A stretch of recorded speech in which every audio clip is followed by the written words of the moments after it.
acompañarnos. Vamos a dar inicio a la cuarta mesa de este seminario de investigación de la Red de Estudios del Régimen de Subdelegaciones de la América Borbónica. Esta mesa está principalmente basada en un taller que hemos organizado sobre geografía histórica.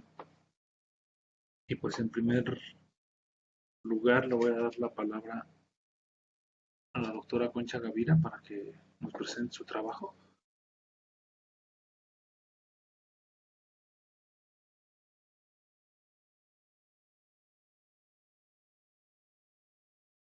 Bueno, muy buenas tardes, muchas gracias. Les voy a presentar lo que mi aportación, lo que he venido trabajando para el taller de geografía histórica.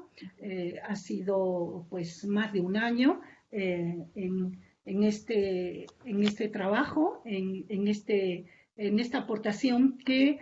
bueno, pues he titulado Informes sobre las minas de cobre de Inguarán, Michoacán, a fines del siglo XVIII. Mi trabajo está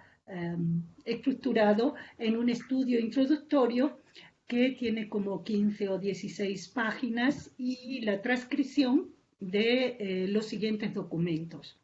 Son dos expedientes, fechado uno en 1783 y otro expediente fechado en 1789,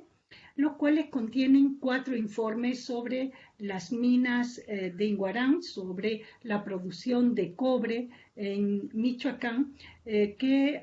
a fines del siglo XVIII fue una de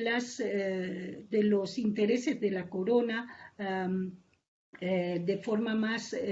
urgente, y ya hablaremos por qué, al considerar el cobre como un metal estratégico.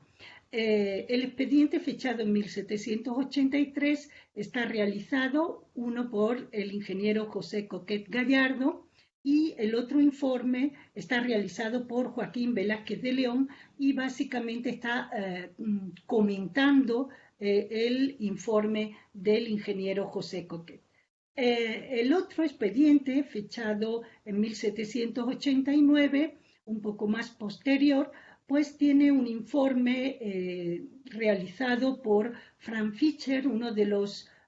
alemanes que llegan en esa comisión europea que pretende reformar y modernizar la tecnología minera americana. Y digo pretende porque, bueno, pues esta comisión no fue tan exitosa como en principio se esperaba, puesto que no lograron pues establecer que el método de Born de barriles era mucho más eficaz que el método de patio o el método de amalgamación en azogue tal como se hacía en la Nueva España y prácticamente en toda la minería americana. Y el segundo informe, pues es un informe también muy importante realizado por Fausto de Lúyar, en estos momentos, pues director del Tribunal de Minería y un experto no solamente en minería, sino también como político que va a renovar y va a tener un impacto muy importante en la minería novohispana de fines del siglo XVIII. Un mapa para que los que no estén muy familiarizados con las minas, para decir que están pues en lo que se conoce como la entrada a Tierra Caliente michoacana, es el triangulito que vemos ahí un poquito más abajo de Pátzcuaro, y estas minas, pues este cerro, porque es un cerro, el cerro de Inguarán, este cerro era un cerro trabajado por los purépechas antes de la llegada de los españoles, precisamente produciendo cobre. Es un cerro muy rico y muy pronto, cuando la corona se da cuenta de la producción de metal por parte de la población indígena que estaba ahí, pues va a intentar intervenir en la zona y va a expropiar lo que se consideraba la mina más rica, que es la mina del Rey, también llamada mina de San Bartolomé, y hace un intento por establecer un control de la producción que no logra funcionar. Sin embargo, va a haber un cambio muy importante en la segunda mitad del siglo XVIII respecto a la política del cobre. Y es que la península empieza a considerar más importante abastecerse del cobre americano antes que del cobre europeo, que es lo que solía hacer. Se extraía, se importaba cobre de Suecia y de Hungría y se consideraba que esto pues no era conveniente porque sacaba capitales de la península y aparte de que el cobre era un mineral estratégico y por lo tanto surtirse de países que podrían ser potencialmente enemigos no era pues lo más adecuado, ¿no? Lo más interesante. Entonces se pidió informe a todos los virreyes de la América sobre las minas de cobre y la corona empezó a abastecerse del cobre americano. Esto va a cambiar, este interés se va a hacer mucho más fuerte, mucho más importante y va a terminar por crear un estanco del cobre en Nueva España y donde va a tener más repercusión, por supuesto, es en Michoacán, donde están las minas más importantes de cobre, yo diría, de todo el continente americano. ¿Y por qué este interés en el cobre? Pues el cobre prácticamente se utilizaba, bueno, prácticamente, básicamente, en dos rubros fundamentales, ¿no? El rubro monetario, y en esto, pues a partir de la política monetaria de Carlos III se aumenta la necesidad del cobre, porque aparte de que se emite mucha moneda de vellón, también es necesario para la confección de monedas de plata y oro que están teniendo mucho más metal aleatorio, que va a ser el cobre, que esto pues hace que las casas de moneda necesiten más cobre, tanto la novohispana como las peninsulares y la de todas las regiones, ¿no?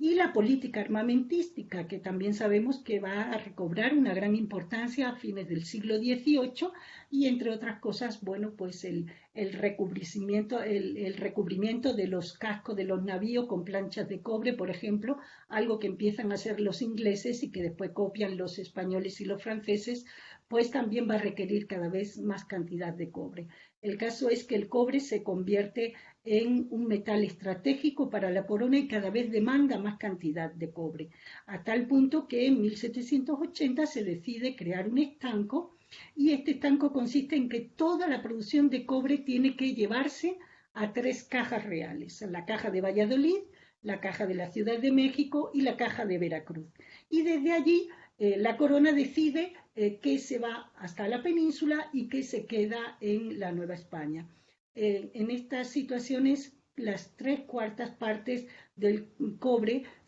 almacenado en estas cajas se va a ir a la península y el resto va a quedar para Nueva España y también para surtir a Cuba, que también tenía más necesidad de cobre. El resultado va a ser un mercado insatisfecho, pero en esto no vamos a entrar. Sin embargo, este interés pues va a producir diferentes informes porque hay que aumentar la producción y hay que mejorar la calidad del cobre, que es otra de las preocupaciones de la corona. Y en este sentido, en 1783 hay una visita muy interesante que encontramos en el Archivo General de la Nación, Minería 73, volumen 63, que se comisiona a un ingeniero peninsular, el cual va a dar la descripción de todo este cerro de Inguarán, las minas que se encuentran en el cerro y las de 30 leguas a la redonda, describiendo pues la calidad del cobre, los problemas que tenían los productores y bueno, haciendo hincapié en los principales problemas como mano de obra y traslado hasta las fundiciones. Y en este mismo expediente, este informe lo va a comentar el que era el director del Tribunal de Minería, Joaquín Velázquez de León. Entonces son dos informes muy detallados y muy significativos. El otro expediente es de 1789 y como dije, va a estar, es una visita también encargada a Frank Fischer, también comisionado europeo para renovar y modernizar la tecnología minera y este está más relacionado con la calidad, con mejorar la calidad. Y así pues se propone, terminará proponiéndose una casa de fundición para mejorar la calidad del cobre, y es un informe que también va a comentar el Ullar, que es director del Tribunal de Minería, con respecto a las medidas que pues, se deben de tomar a partir de este informe para mejorar la calidad del cobre. Bien, estos dos expedientes son muy importantes, igual que los otros dos, para conocer el estado de las minas de cobre en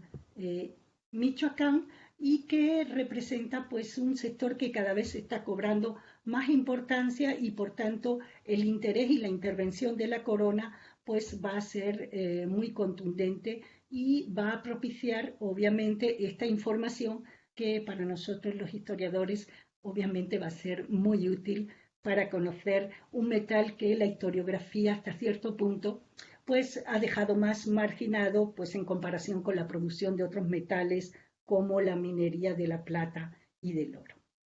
Bien, yo dejaría aquí mi presentación. Muchas gracias. Gracias, Concha. Voy a continuar yo con la moderación. Entonces, sigue el turno de la doctora Lidia Ernestina Gómez García, que presenta los avances de su trabajo titulado Mando Militar y su extensión territorial en la Intendencia de Puebla.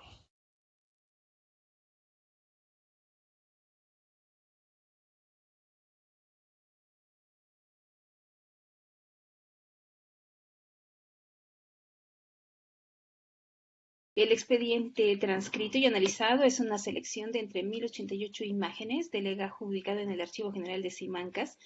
Se trata de una voluminosa compilación de 23 documentos relativos al mando militar y la competencia con el gobernador intendente de Puebla, don Manuel de Flón. El periodo comprendido de este expediente coincide con lo dispuesto por la Real Orden del 13 de febrero de 1786, en que se señalaba que las milicias urbanas y provinciales gozarían del fuero militar solo cuando estuvieran en activo.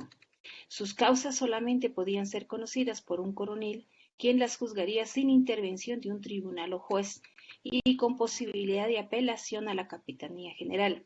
En este caso, el intendente Manuel de Flón quedaba inhabilitado por carecer de los instrumentos jurídicos para intervenir en estos casos. Eso dio origen a diversos conflictos que ilustran la organización jurisdiccional del territorio de la Intendencia en materia de las milicias, ya que la extensión incluía diversos tipos de atributos jurídicos otorgados en diferentes temporalidades, y cada una respondía a normatividades distintas para su financiamiento. En el caso de las milicias urbanas y provinciales, por ejemplo, se financiaban del recurso recaudado de las tiendas y comercios de las ciudades y villas, quienes mantenían a un soldado a su costa. El soldado así financiado solo tenía fuero cuando estaba en activo, pero los comerciantes que lo financiaban gozaban de fuero criminal todo el tiempo y del civil cuando el soldado estuviese en activo. Esta circunstancia permite comprender la complejidad por el tipo de diferentes milicias que había en la Intendencia y los conflictos que se generaron, en especial con los cabildos que, como fue el caso de la Alcaldía Mayor de Puebla, había sido designada en 1752 como gobierno militar con mando de armas reducido a la ciudad de Puebla.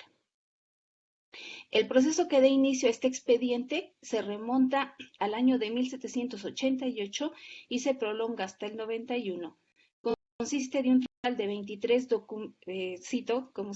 documentos que acompañan a la copia de la consulta, más un índice de los mismos en aproximadamente 544 páginas, 1088 folios, en los que se presentan diversos casos que muestran la complejidad del sistema de competencias jurisdiccionales en el ámbito militar que presentaba la Intendencia de Puebla y a las que se enfrentó la gestión de don Manuel de Flón. La transcripción paleográfica se ha limitado específicamente a 3 documentos que permiten comprender la complejidad del problema y la manera como el intendente Flón integró las evidencias que remitió a la corona. En esta doblemente selectiva documentación, la de Flón y la mía propia, se puede apreciar la diversidad de jurisdicciones y privilegios que se fueron otorgando en materia de fueros militares en el territorio de lo que constituyó la Intendencia desde el siglo XVI y hasta el siglo XVIII. El primer caso que da inicio al expediente se remonta a 1788, producto del enfrentamiento entre el intendente Flom y el intendente veterano don Antonio Junco, del Regimiento de Milicias Provinciales de Infantería de Tlaxcala y Puebla, comandante de la compañía formada en la ciudad de Cholula por cuestiones de competencia de mando militar.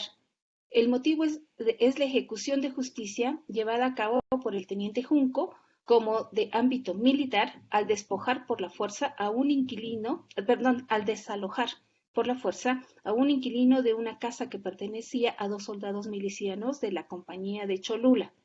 sin intermediar proceso alguno ante la autoridad ordinaria, en este caso el subdelegado de Cholula, ya que el teniente Junco procedió, y cito, de mano armada a entregar la casa en cuestión, cierro cita. El subdelegado informó al intendente Flom que giró la orden de arresto domiciliario contra el teniente, quien se negó a someterse alegando, y cito, que el intendente no era su jefe, ni comandante de las armas en Cholula, respecto a que allí no estaba dado a reconocer en calidad de tal. En respuesta, don Manuel de Flon despachó un oficial y 8 integrantes de la compañía de dragones asentada en la ciudad de Los Ángeles, quienes arrestaron al teniente y lo condujeron ante el intendente. El teniente arrestado informó de lo que consideró un atropello a quienes consideraba sus jefes inmediatos, por una parte al virrey, ante quien interpuso una queja contra el intendente, y por otro lado al teniente coronel de su regimiento. Fundamentaba su caso esgrimiendo que el intendente había transgredido el artículo 12, título 7 de la Real Declaración sobre puntos agenciales de milicias, excediendo los límites de sus facultades, mayormente habiéndose abolido las militares del gobierno de Puebla por los artículos 7 y 10 de la nueva Real Orden de Intendentes. De este antecedente seguirá un largo recuento histórico de las competencias militares que se otorgaron y cómo se definieron las jurisdicciones que se generaron a través de diversas normativas, entre las que destaca que, desde el año de 1752, el virrey conde de Revillagigedo propuso que la Alcaldía Mayor de Puebla de Los Ángeles se erigiese en gobierno militar, moción que se aprobó el 5 de febrero de 1754 y se emitió el primer título de gobernador político y militar al coronel de dragones don Pedro Montesinos de Lara, y cito, con el mando de armas reducido al recinto de la ciudad de Puebla, cierro cita. Atributos jurisdiccionales que permanecieron en sus sucesores, incluido don Manuel de Flon. Según el dictamen emitido por el auditor de guerra, que también en este legajo se incluye este dictamen, Flon estaba, cito, persuadido de que su mando militar se extendía a todos los territorios de la intendencia, cierro cita, cuando se limitaba exclusivamente al de la ciudad de Los Ángeles, según constaba en los nombramientos de gobernador político y militar del cual era sucesor. Esta controversia de competencias en materia militar motivó que el intendente recopilara una serie de evidencias, documentos y testimonios con los cuales representó su caso ante la corona, mostrando los procesos concretos, concretos, la complejidad del rompecabezas de jurisdicciones, ya que no había precedente alguno en el archivo de la intendencia. La relevancia de su investigación, acopio y erudito despliegue de evidencias consiste en mostrar no solamente lo ineficiente de un mosaico de fueros y competencias militares, sino específicamente lo que representaba para el erario las todavía más diversas fuentes de su financiamiento. En ese sentido, se han elegido el caso de Cholula, con el cual inicia el expediente, otro generado en la ciudad de Los Ángeles con motivo de los alcaldes de barrio o cuartel cuando se nombraron militares, y uno más respectivo respecto a los escribanos, que también es un caso digno de mención. Estos documentos para los pies de nota que estoy incorporando a la transcripción, en el caso de Cholula, por ejemplo, me baso un poco en los padrones que hay, no solamente de estas compañías militares, de los soldados que había allí, sino también de cómo se financian, cómo incluyen el padrón de las haciendas, por ejemplo, a través de las cuales se van financiando, y lo complejo que es este procedimiento, y también otros casos como la jurisdicción de Izúcar, en los que se muestra cómo el intendente de Puebla está verdaderamente limitado para el ejercicio de sus funciones, puesto que los diferentes atributos en materia de milicia, pero también de otras, ¿no? El caso de Izúcar en específico respecto a la iglesia y al hospital que está ahí, el financiamiento del hospital, y el subdelegado finalmente no puede tomar decisiones sobre las licencias que se dan o no se dan, precisamente porque no hay fuero. Porque la iglesia también tiene fuero. En ese sentido, lo complicado que era para el intendente Flon poder llevar a cabo las atribuciones que se supone estaban designadas para su cargo, y lo que significaba en cuanto a la eficiencia en la recaudación, digamos, de los insumos para el erario, debido a que cada uno de los diferentes fueros que se fueron estableciendo en lo que era la jurisdicción de la Intendencia, pues representaba diferentes fuentes de financiamiento, y al final era verdaderamente muy complicado poder llevar a cabo cualquier orden o cualquier acción. Entonces, este es un mosaico de un territorio que tiene diferentes capas de y sustratos de jurisdicciones, y a la vez cada una de estas jurisdicciones tienen diferentes formas de financiamiento, y nos muestra pues verdaderamente un verdadero rompecabezas de lo que era la Intendencia de Puebla, y estamos usando este ejemplo para poder mostrarlo. Y para mí eso es todo. Muchas gracias. Vamos a seguir con Wilfrido Llanes, que presenta los avances de su trabajo titulado Dividir y adjudicar la nueva diócesis de Sonora 1782-1784.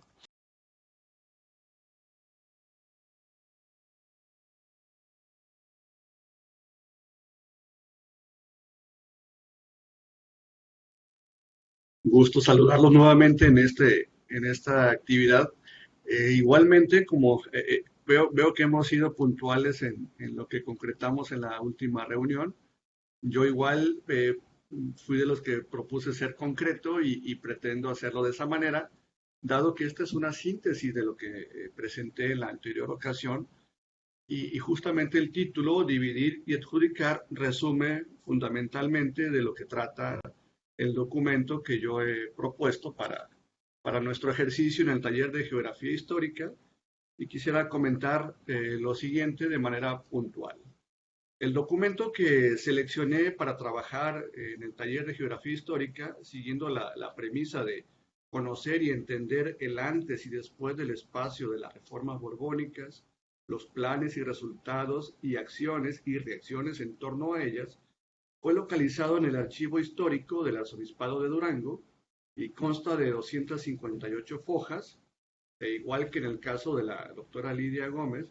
existen varios documentos que le son complementarios, pero que he elegido este por ser el más completo. Los otros documentos se encuentran en distintos archivos, destacaría el del Arzobispado de Sonora, por ejemplo, o el Archivo General de la Nación, y algunas otras referencias en el Archivo General de Indias, pero insisto, y como destaco, 258 fojas hacen de este documento una elección viable para trabajar en el taller. En esta fuente se describen detalladamente el proceso de división y adjudicación del territorio que comprendió la nueva diócesis de Sonora, erigida en 1779. El documento en cuestión refleja con gran nitidez la influencia del reformismo borbónico, especialmente el interés de José de Gálvez y del virrey Marqués de Croix, quienes suscribieron en 1768 el plan para la elección de un buen gobierno y comandancia general que comprenda la península de Californias y las provincias de Sinaloa, Sonora y Nueva Vizcaya, donde ya se consideraba la necesidad de erigir una nueva diócesis, en este caso, la diócesis de Sonora. Vemos que desde 1768 hasta 1779 hay un proceso de gestión política importante, principalmente del lado de parte de José de Gálvez. Es decir, los ajustes en la redistribución de los espacios diocesanos obedecieron a las preocupaciones de quienes impulsaban el proyecto reformista en la América hispana. Había que crear nuevas diócesis para abarcar territorios todavía no atendidos y de paso someter más estrechamente a las órdenes religiosas a la vigilancia de los obispos pretendidamente regalistas, como sucedió con la Compañía de Jesús en el caso del noroeste novohispano y particularmente de Sinaloa y de Sonora. Este es el contexto que enmarca el documento seleccionado. Y entrando un poco en los detalles de este documento, señalar que abarca los años de 1782 a 1784 y en él se destaca el proceso administrativo que debió seguirse para delimitar el territorio que abarcaría la nueva diócesis de Sonora. Sobre esto, Hort Pichman señala, y cito, que al analizar este tipo de divisiones se debía observar que concordaran las unidades administrativas eclesiásticas y seculares, de manera que un arzobispado o una provincia de órdenes eclesiásticas correspondiera a una jurisdicción de una audiencia, un obispado sufragáneo a las gobernaciones o alcaldías mayores y curatos a un corregimiento o una alcaldía ordinaria. Cierro la cita. Y así fue como se pretendió en este caso, y la tarea no fue fácil para Pedro Galindo Navarro, auditor de guerra del gobierno y comandancia general de las provincias internas de la Nueva España, adjudicador del territorio que abarcaría la diócesis de Sonora. Brevemente, comentar que Galindo Navarro debió sortear enormes dificultades al momento de cumplir con sus funciones de adjudicador, y entre las más importantes destacaría la localización de los despachos originales y diligencias. Entonces, al comisionado Galindo Navarro le correspondía conocer y delimitar los terrenos y puntos que servirían de límites o mojones divisorios entre la gobernación de Sonora y Sinaloa con las demás colindantes, es decir, con la Nueva Vizcaya y con la Nueva Galicia. Como mencionaba anteriormente, las autoridades eclesiásticas y el mal ordenamiento de los documentos oficiales hicieron de su tarea un ejercicio bastante penoso. No obstante, finalmente encontró un aliado en este proceso, Pedro Corvalán, gobernador intendente de la provincia de Sonora y Sinaloa,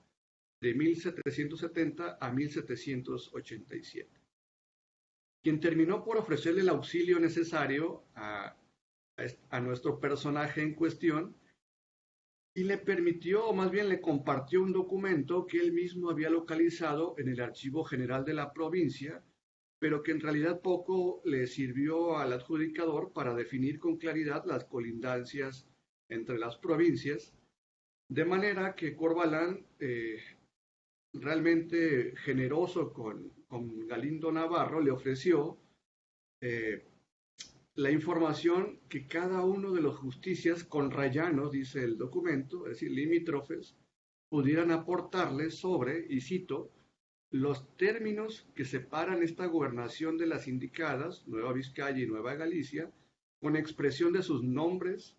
es decir, la ayuda que le ofrecía Corvalán a Galindo Navarro consistía en enviar a cada uno de los justicias mayores de la gobernación de Sonora y Sinaloa a recabar información puntual sobre las colindancias de cada jurisdicción. Se trataba de una oferta que le serviría para, cito, venir en conocimiento de los parajes que quedan por límites divisorios de las tres gobernaciones, sin cuyas previas justificadas noticias no puede evacuarse con exactitud y puntualidad la diócesis y adjudicación del territorio de este obispado. Cierro la cita, por lo cual Galindo Navarro terminó aceptando el apoyo de Corvalán, a quien le solicitó que pidiera a los justicias, y vuelvo a citar, atender con la mayor brevedad, distinción y claridad y con la justificación que fuere posible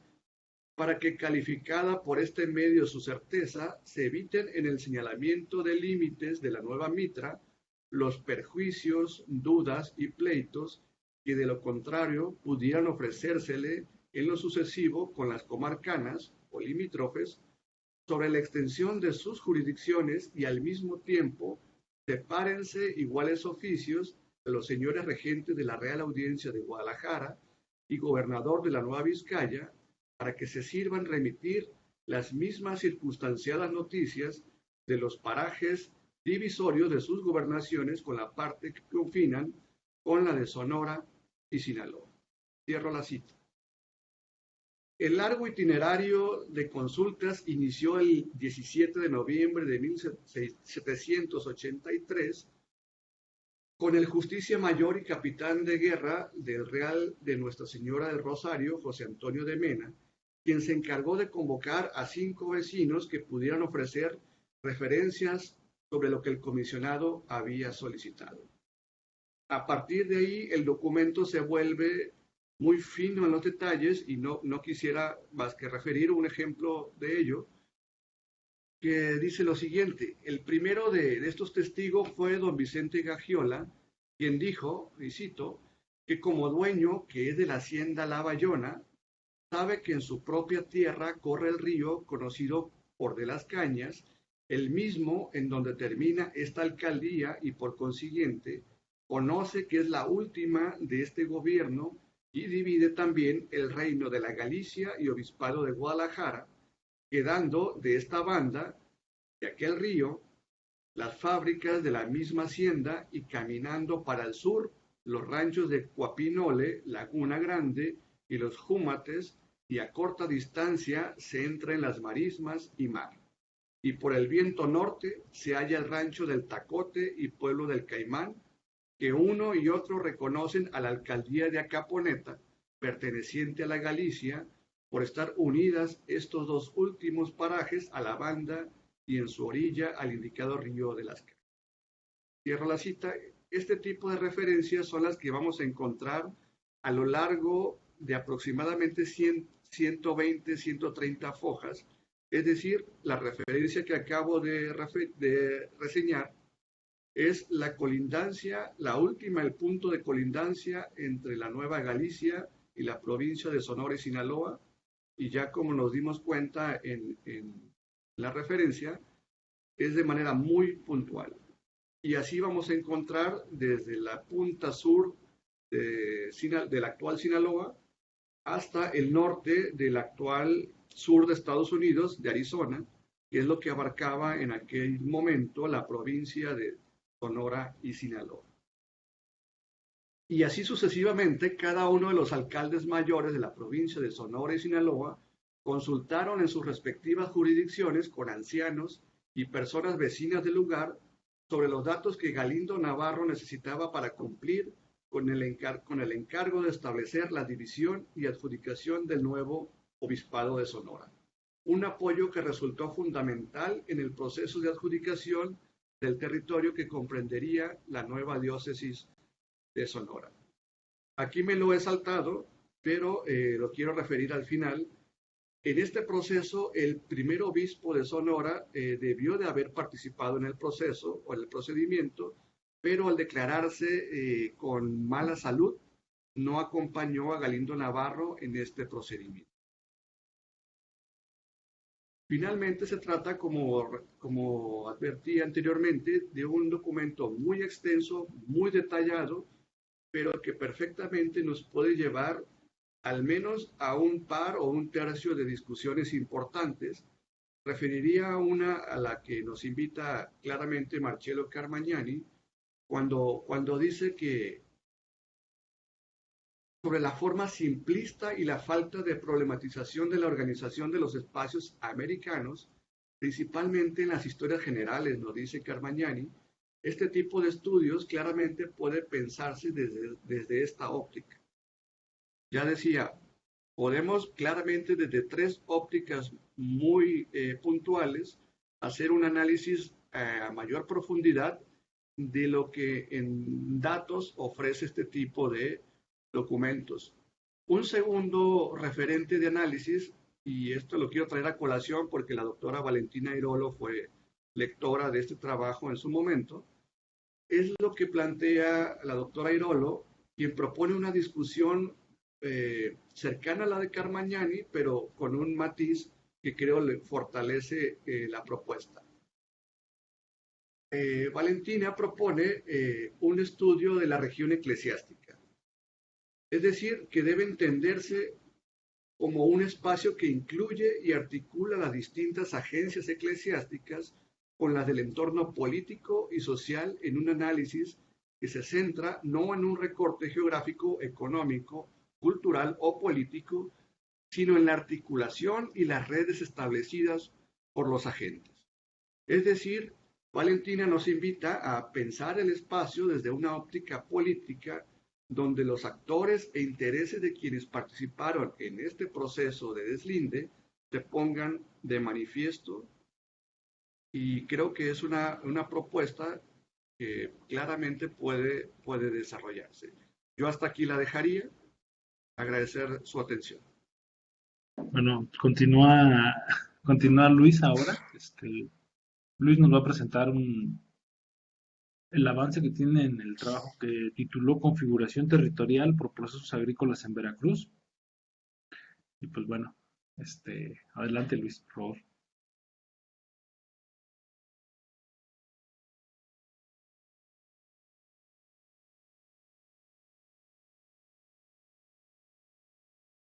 Gracias, José Luis. Buenas tardes a todos. En realidad, bueno, está justamente este avance, pues obviamente es continuidad de lo que se presentó el 13 de diciembre pasado, que tiene que ver con la explotación aquí está, el expediente que está en el ramo de Industria y Comercio del Archivo General de la Nación, que tiene que ver con informes de los subdelegados de cortes de madera. En ese momento, pues mostré el panorama sobre, bueno, cómo se estaban informando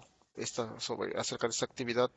en las intendencias de Veracruz, Valladolid, Guanajuato y Puebla. Entonces, y bueno, lo que he hecho es que me he dado la tarea como que de nutrirme de más contexto que permitiera pues poder ubicar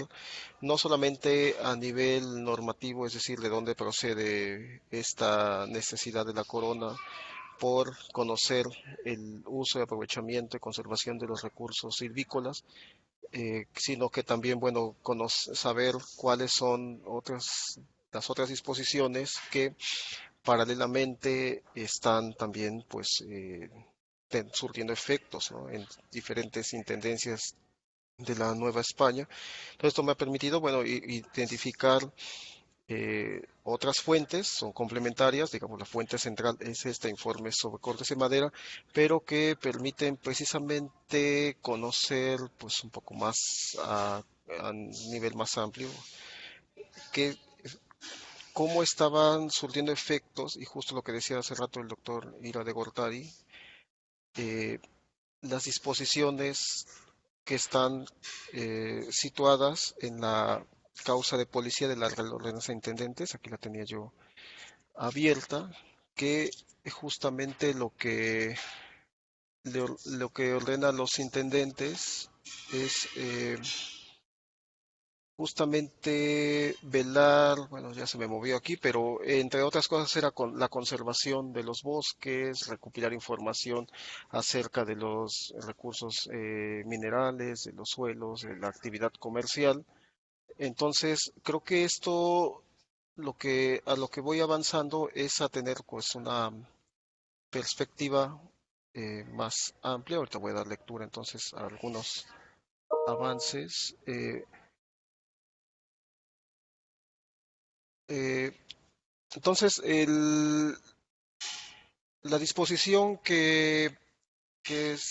funciona como motor de todo este ímpetu por conocer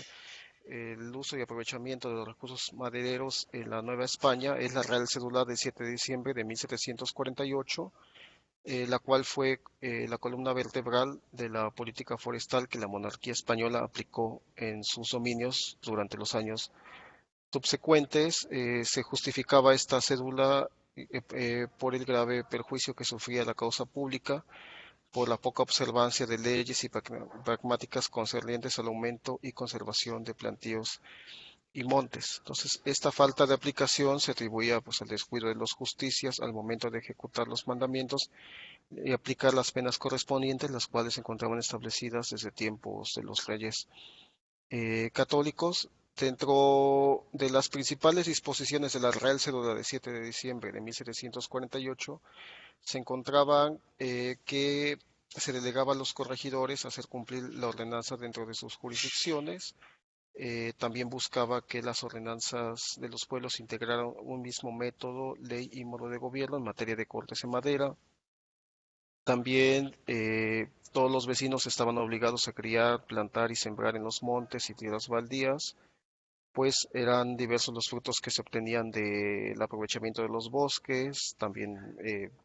pues abrigaban ahí al ganado, aseguraban su abasto de leña y carbón y también constituían una fuente de ingresos para las arcas municipales. Entonces, la conservación de los bosques consistía, según esta ordenanza de 1748, en impedir que los árboles fueran talados, decepados y cortados sin licencia real. Para el aprovechamiento de leña, los vecinos debían proceder mediante cortes de las ramas, dejando horca y pendón, que garantizaría el retoño de los ramajes. Sin embargo, este método no era, con gran frecuencia, no era aplicado, ¿no? A pesar de que los vecinos contaran con permiso de las autoridades, pues no seguían precisamente este método y bueno, muchas veces los árboles se talaban sin seguir todas estas disposiciones, lo que al final desembocaba en que se secaran y quedaran inutilizados, ¿no? Entonces, eh, para lo que con este tipo de disposiciones, pues finalmente se buscaba era, como decía, uniformar bajo un mismo método y también, bueno, tener estos recursos naturales, como decíamos, para también que constituyeran una fuente de ingresos propios para los pueblos, pero que también que hubiese recursos disponibles para la construcción de embarcaciones. Y justo lo que en este trabajo con la fuente, lo que se ha avanzado es, bueno, ubicar el contexto. Por un lado, que decía yo, las disposiciones antecedentes, cómo surtieron efecto antes del régimen de las intendencias y subdelegaciones, y desde los años de la década de 1780, particularmente en 1782, identifico justamente para el territorio que conformará la Intendencia de Veracruz distintas disposiciones que están solicitando información sobre cuál es la disponibilidad de recursos naturales madereros en esos territorios contiguos a la costa veracruzana y en las faldas de principalmente el Cofre de Perote y también en la zona selvática cercana al río Coatzacoalcos, ¿no? Precisamente con el propósito de contar con recursos para la construcción de embarcaciones. Uno de los proyectos más ambiciosos que en esa década se implementan es tratar de hacer navegable, digamos, a menos navegable para embarcaciones menores que pudiesen hacer descender los troncos desde el Cofre de Perote a través del río de los Pescados, posiblemente el río de la Antigua. Entonces este esfuerzo también se replicó para el caso del río Filobobos, que se acaba convirtiendo en el río Nautla. Ambos desembocan en el Golfo de México y tienen sus afluentes en las faldas, como mencionaba, de la montaña del volcán Cofre de Perote. Entonces, bueno, se hicieron recorridos con ingenieros militares, con prácticos del territorio, para identificar pues cuál era el relieve, cuáles eran los accidentes orográficos, dónde podían estar los principales embarcaderos para el recurso y principalmente dónde se encontraban también los bancos madereros. Entonces, bueno, se levantó información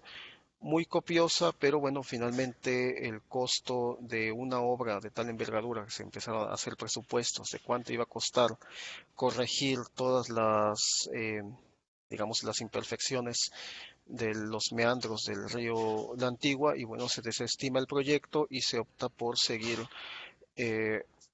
por seguir cortando la madera de los Chimalapas y descendiéndola por el cauce del río Coatzacoalcos, que era pues el medio más económico, aunque ciertamente en distancia estaba más alejado de la costa, pero sin embargo pues finalmente era pues menos caro, ¿no? Pero bueno,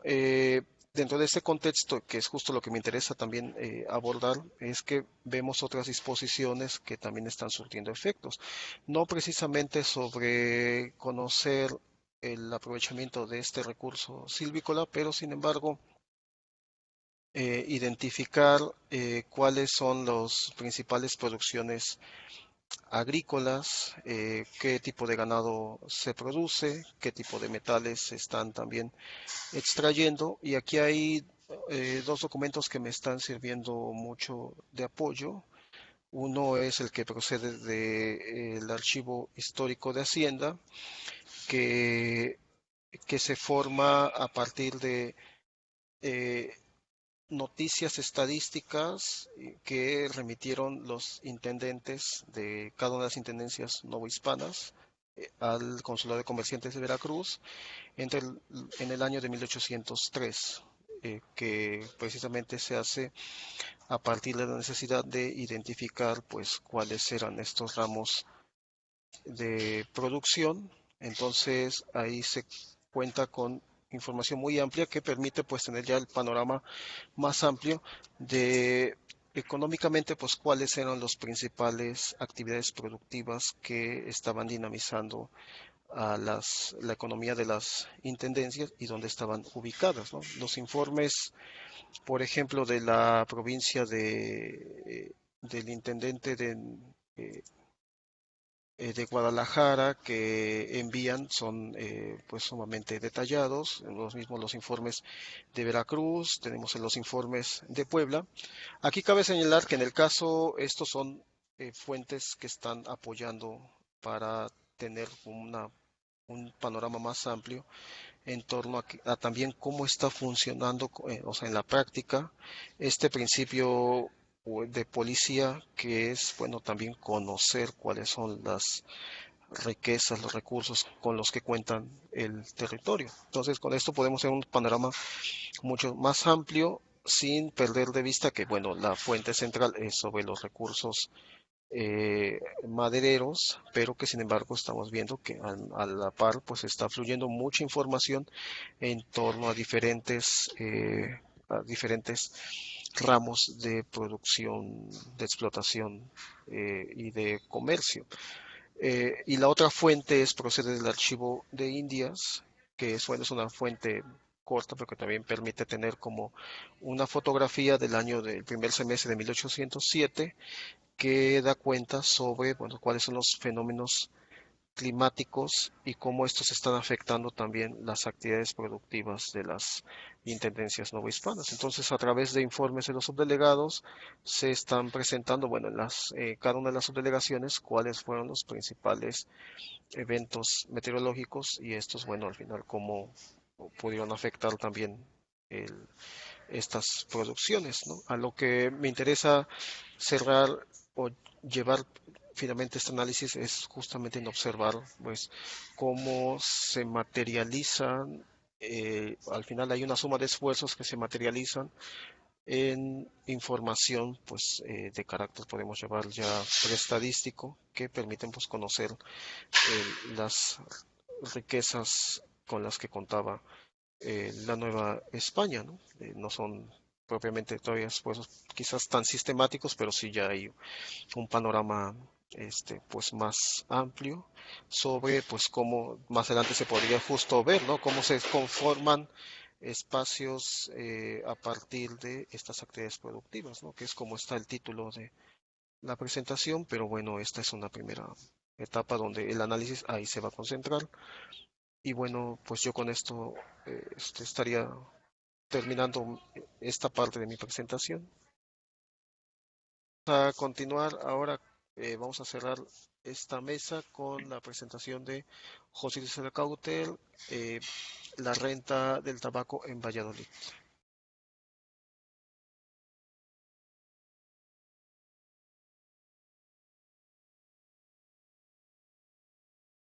Bueno, en realidad esta es un poco un seguimiento a lo que se ha presentado antes. Pues, quiero mostrarles muy rápido de lo que hablamos la ocasión pasada, que no fue otra cosa más que establecer algunas en líneas generales, pues cuáles fueron, digamos, las fechas principales de establecimiento del estanco del monopolio. Por supuesto, los tres rubros que fueron importantes para la Nueva España, que fue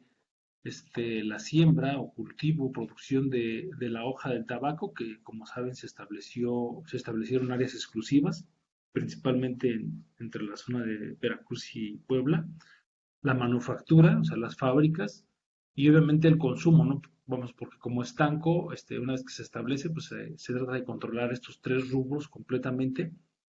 que son producción, manufactura y el consumo a través de las factorías. En ese entendido,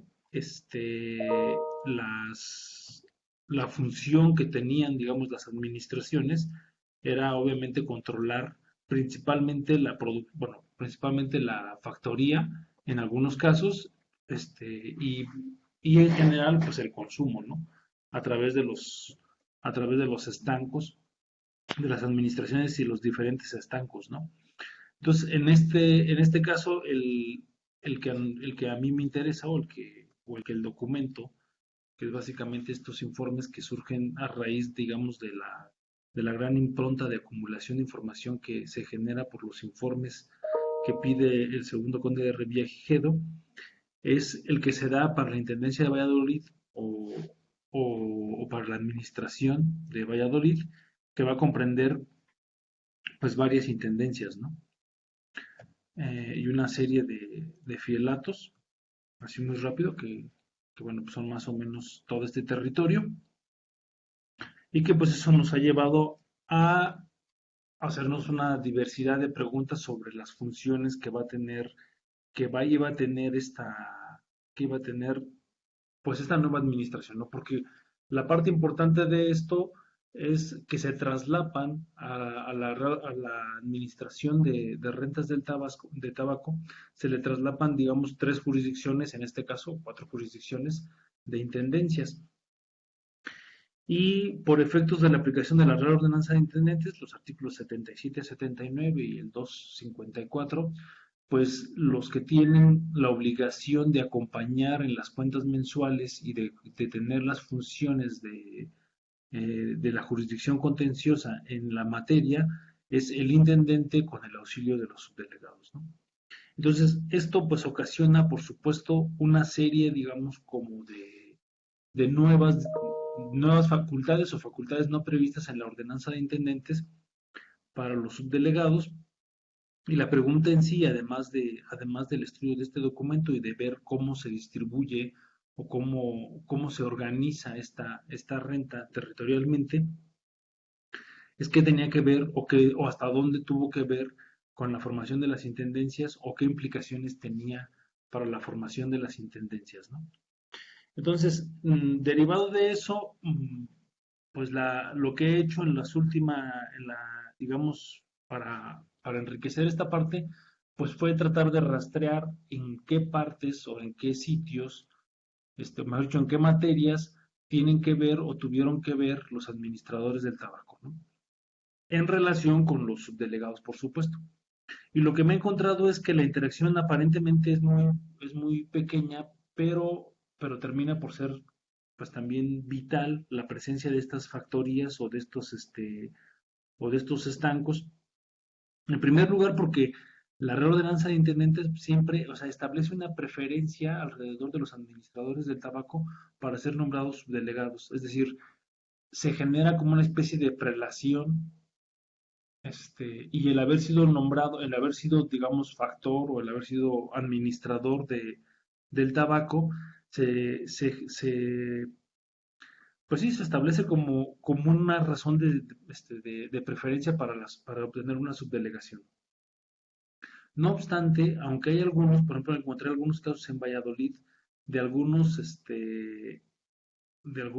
factores o de algunos administradores de tabaco que trataron de ser nombrados subdelegados, pero que a su vez tuvieron, por ejemplo, regidurías, como en el caso de Alonso de León en Zamora, que pretendía ser subdelegado, que se le nombrara como subdelegado,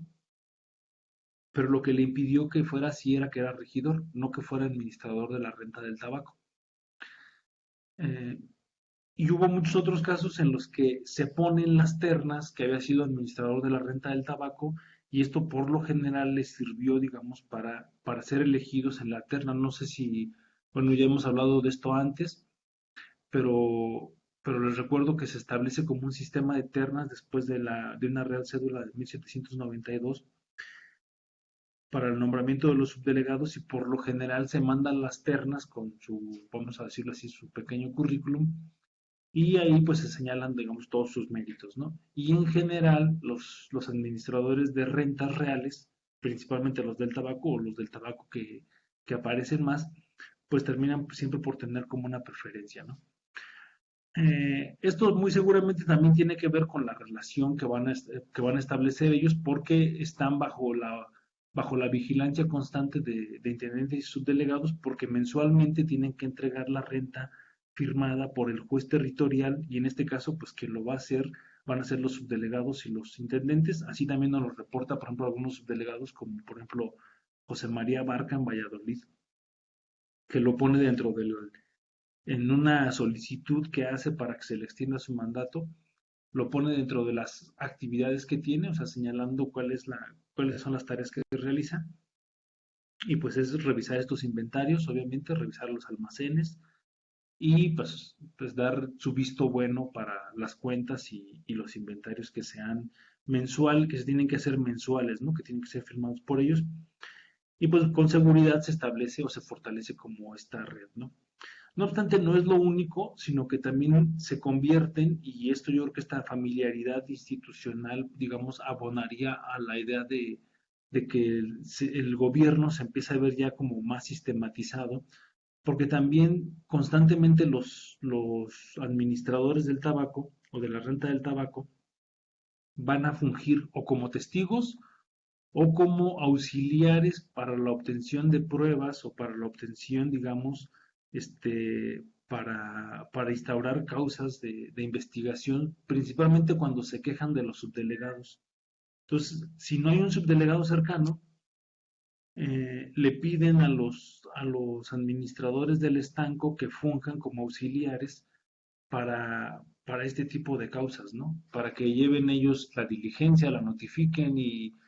levanten alguna diligencia o hagan alguna diligencia, digamos, no sé, eh, para hacer, digamos, este, algún levantamiento, alguna vista de ojos o alguna cosa así. O sea, en general se les considera como parte de la administración, al igual que los subdelegados y que a los demás miembros de las rentas reales y por lo general pues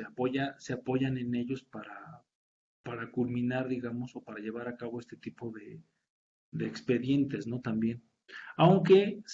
o encontré algunos casos en los que eso mismo dio lugar a que estos mismos sujetos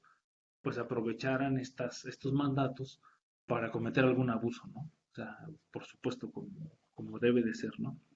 Bueno, no debe de ser así, pero ocurría, ¿no? Asimismo, como están muy fragmentados o como según la densidad están relacionados, o mejor dicho, se han establecido según la densidad de población que hay, es más frecuente que haya estancos de tabaco en algunos sitios a que haya otro tipo de oficinas. Y por lo menos en el caso de Valladolid,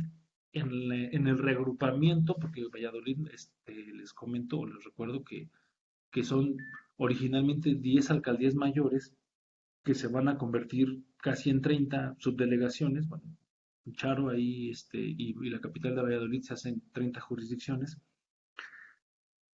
Se divide mucho la alcaldía mayor de Valladolid, se divide técnicamente en 16 subdelegaciones y después empieza un proceso, digamos, de reagruparlas y dentro de los argumentos para reagruparlas, pues de pronto también vemos que aparecen como este tipo de cosas, ¿no? Como que, en los sitios que se van a reagrupar, en todos pertenecen a la misma administración o en todos hay estanco del tabaco, y eso también le va a facilitar, pues digamos, las cuentas al subdelegado. Se empiezan a simplificar y sirve también como para eso,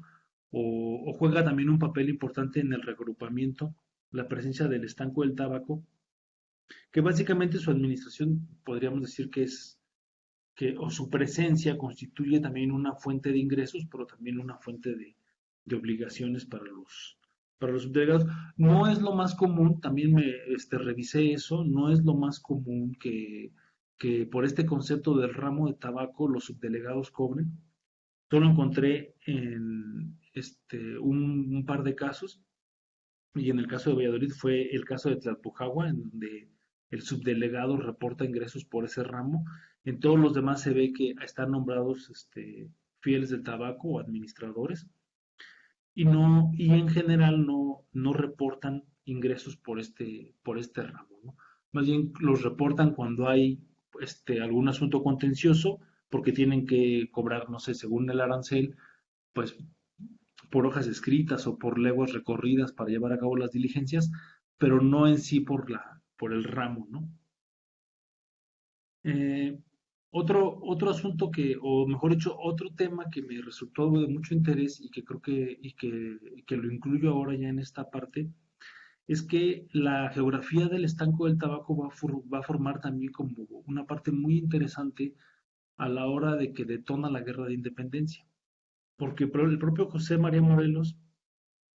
una vez que avanza, digamos, sobre el sur de Valladolid y hacia lo que en ese momento era la Intendencia de México, dentro de sus, dentro de sus, dentro de sus disposiciones para la militarización, pues libera la producción del tabaco y toma en consideración la presencia de estos estancos también, obviamente para la recaudación de ingresos en favor, digamos, de la causa, ¿no? Entonces, también va a tener un papel muy importante en ese momento y por supuesto lo va a tener al momento en el que surge la independencia o en el que se da la independencia, toda vez que pues es uno de los estancos que más ingresos le reportan a la corona. Bueno, se considera en bruto para esos años que son ingresos más o menos del 30% del total de la recaudación, lo cual pues es una cifra bastante grande, considerando que es solamente un ramo. Y por supuesto pues va a haber una lucha por mantener el control sobre esta empresa estatal, ¿no? Asimismo, pues se dan una serie de pleitos, digamos, en términos antes de la guerra de independencia o alrededor de los estancos, sobre si se deben de o no pagar medias anatas, etcétera. Vamos, hay una serie de conflictividad alrededor de esto, aunque parece ser que eso no es generalizado, sino solamente en algunos casos, algunos administradores alegan que no deben de pagar por diferentes razones, ¿no? Algunos aducen que porque ellos prestan un local para el, para el, para el fielato, para la factoría, o ese tipo, digamos, de argumentos, ¿no? Y es básicamente lo que he encontrado y lo que estoy documentando ahora pues como para redondear, bueno, así en términos muy amplios, para redondear el trabajo alrededor de la importancia que tiene pues la distribución geográfica de esto, ¿no? Por supuesto, estoy haciendo una serie o no estoy, una serie de cartografía que debería de poder también como reportar pues la importancia en relación pues, con estos movimientos o con la reunión de subdelegaciones y posteriormente con la presencia de la guerra en estas áreas, ¿no? Yo creo que o sea, yo creo que es o sea, la administración es del estanco del tabaco, pues es una materia en la que podemos ver, pues, cómo se articulan en muchos sentidos, pues, las oficinas de la época, ¿no? y el surgimiento de, pues, de la nueva administración o de lo que va a ser la nueva administración pública, aunque eso se va a dar más adelante durante el siglo XIX. Y pues bueno, me gustaría, no sé, es lo que he avanzado hasta ahorita. Yo espero que ya tenerlo en poco tiempo pues más redondeado para que lo puedan ver todos ya por escrito, ¿no? Pues muchas gracias. Gracias, José Luis. Entonces, ahora vamos a abrir el espacio para que externar preguntas y comentarios en torno a las presentaciones.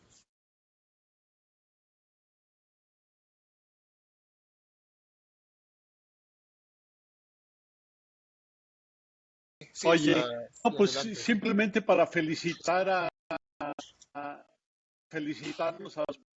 en la mesa, especialmente a los coordinadores, a Luis y a José Luis, y a todos realmente muy interesantes todos los trabajos, muy ricos, muy sugerentes, nos complementan a los que trabajamos en los otros talleres, y de entrada me queda muy claro que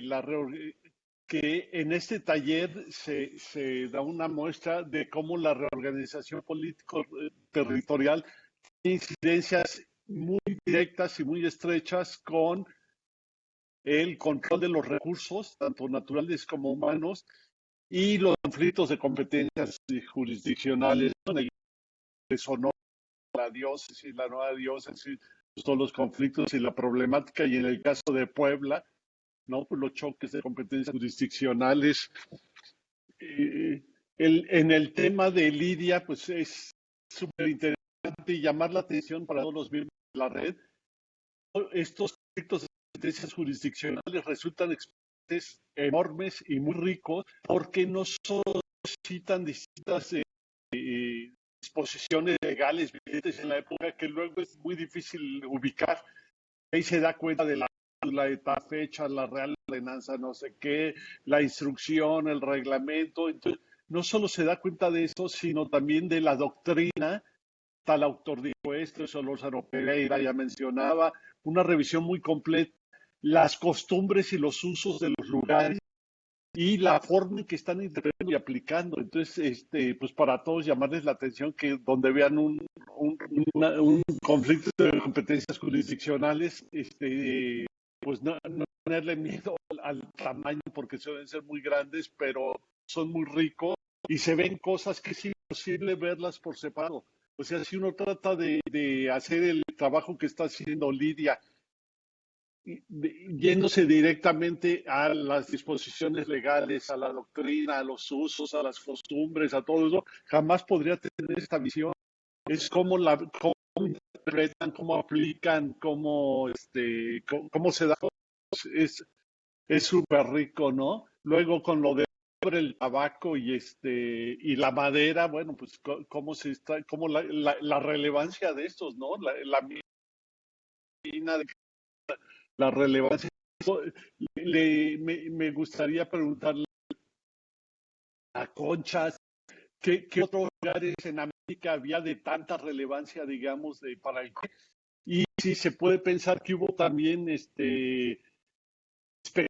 y visitas a esos lugares y se con alguna documentación que pueda servir como contrapunto. A Wilfried le comentaría que también hay otro enfoque posible, aparte de los que mencionó. Se me ocurre como son las relaciones de las diócesis de Sonora y de Linares, y no ha pensado en un enfoque comparativo también. No tantos estudios hay sobre la diócesis de son las mismas autoridades, los mismos argumentos, el septentrión de la Nueva España, el mismo momento. Entonces hay muchas cosas paralelas que haciendo estudios comparativos, pues te permite como ver qué es lo común a los dos procesos y qué es muy específico de tu proceso. Entonces te ayuda mucho a amasar un montón de cosas. A Luis le preguntaría, el consulado de Veracruz, los archivos, los documentos del consulado se conocen, se conservan, porque me imagino que debe ser riquísima la información para estos temas. El consulado de Veracruz pues tuvo que tener un montón de estadísticas, documentos, informes, diagnósticos de un montón de cuestiones que tienen que ver con recursos naturales y humanos. Entonces, simplemente si se sabe y dónde están. Y nomás para Wilfrido también, no sé si has explorado los fondos de la Biblioteca Pública del Estado de Jalisco, los fondos de la Real Audiencia, porque como Sonora y Sinaloa formaban parte de la audiencia de Nueva Galicia, es muy probable que haya un montón de documentos también, y más que estas eran cuestiones de conflictos de jurisdicciones, entonces directamente se iban a la audiencia, entonces a lo mejor hay información rica ahí. Eso sería todo. Muchas gracias y muchas felicidades a todos. Bueno, efectivamente hay más producción de cobre en los territorios de la América Hispana, especialmente el norte de Chile y también en la región andina. Por ejemplo, había unas minas muy importantes en Pacajes, que es las minas de Corocoro, que es la que mandaban el cobre para la Casa de Moneda de Lima. Sin embargo, las políticas con respecto al cobre eran diferentes. No hubo una intervención tan directa como en el caso del novohispano. No hubo ese estanco del cobre ni ese intento así de monopolizar y controlar tanto la producción y la comercialización del cobre. En Nueva España fue mucho más contundente. Sin embargo, sí también se pretendió en algún momento modernizar y hacer estas visitas por parte de los comisionados alemanes expertos en minería que llegaron no solamente a la Nueva España, también hay una comisión que pasando por Potosí llegan hasta el Perú y se supone que tengo noticias de que se pensaba ir, por ejemplo, hasta las minas de cobre, pero eso al final no sucedió. Entonces, bueno, ahí se equipararía, por ejemplo, a la visita que tuvo Fischer en Inguarán, hacerlo también con estas minas andinas, pero allá no se realizó la visita. Y sí hay una diferencia entre la política en Nueva España sobre el cobre y en la región andina. Gracias. Sí, muchas gracias. Sí, concuerdo con que estos, cuando son procesos de competencia, de jurisdicción, es muy rico y también muy interesante poder ver que no se trata solamente de jurisdicción, por ejemplo, territorial,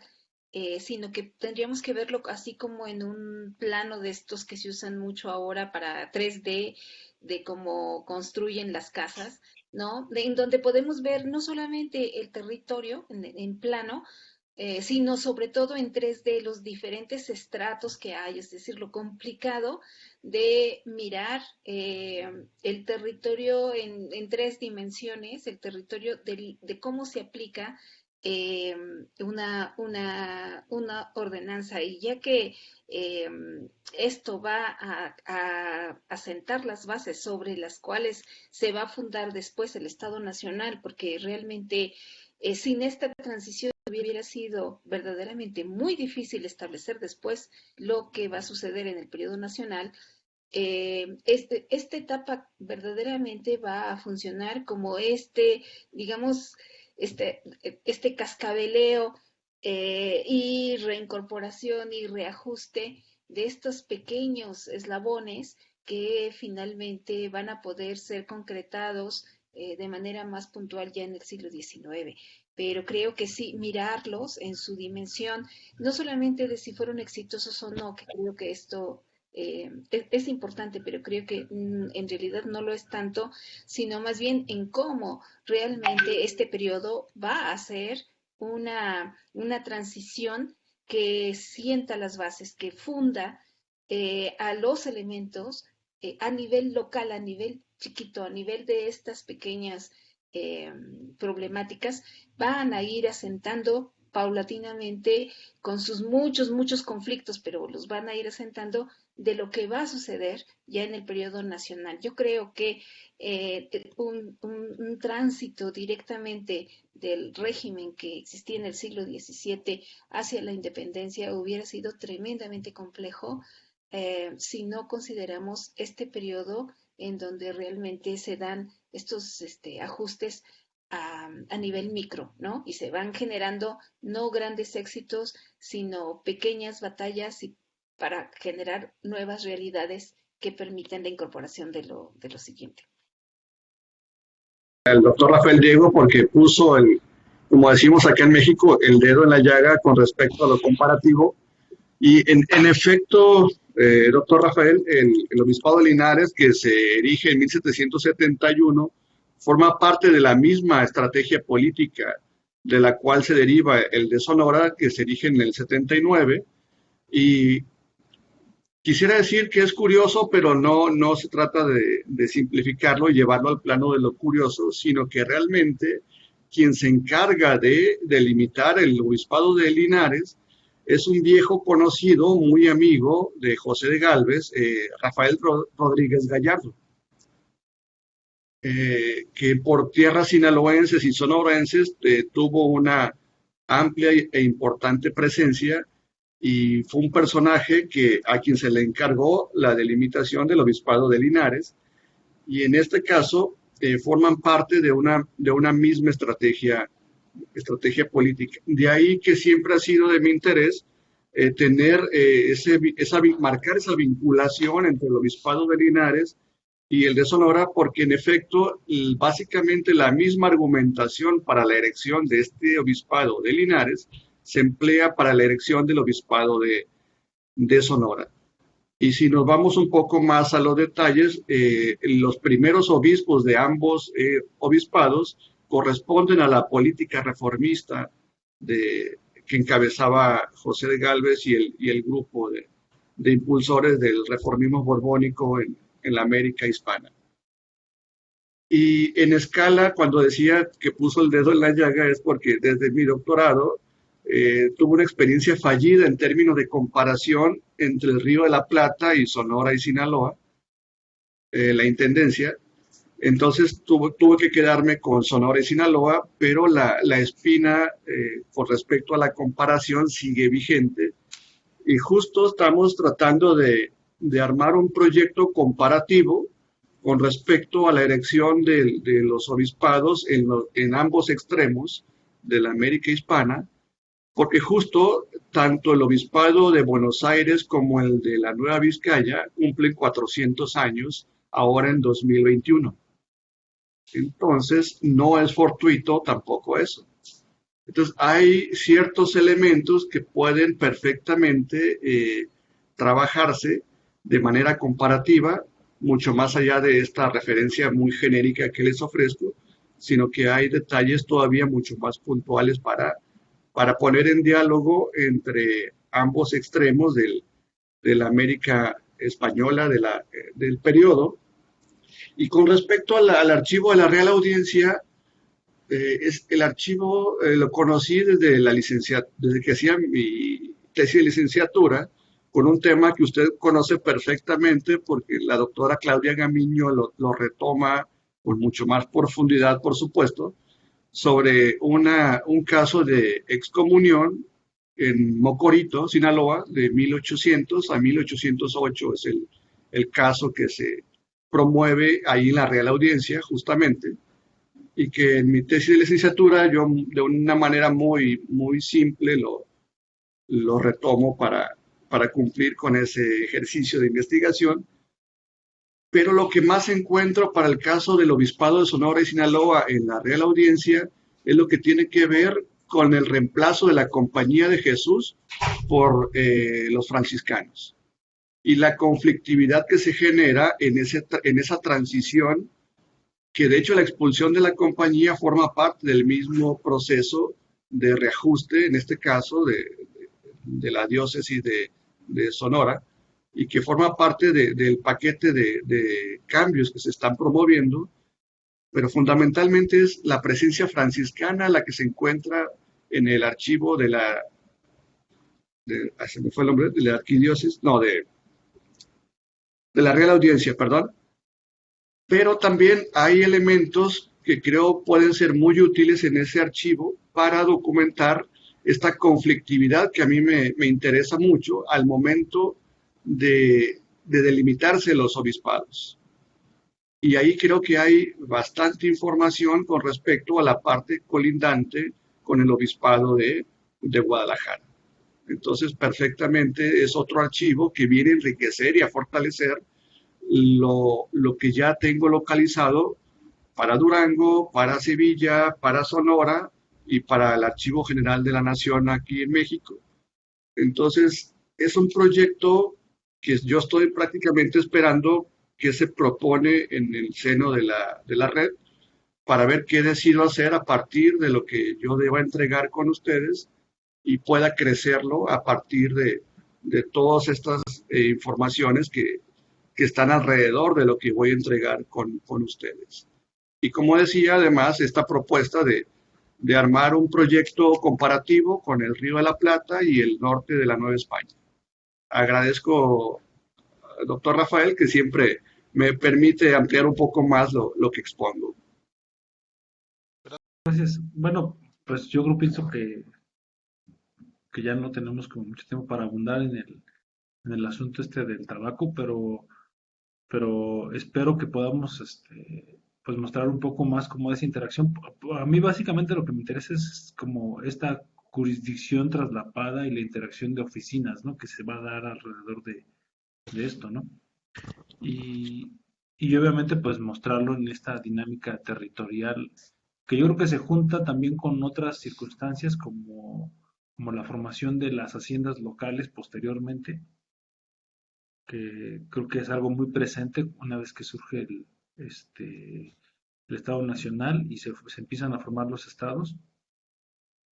Es algo muy presente este estanco y va a ser muy importante, ¿no? Pero espero poder llegar hasta aportar algunas ideas que nos ayuden para eso, ¿no?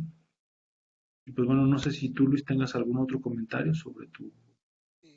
Sí, trabajo o si hay pues alguna sí, otra es pregunta. eh,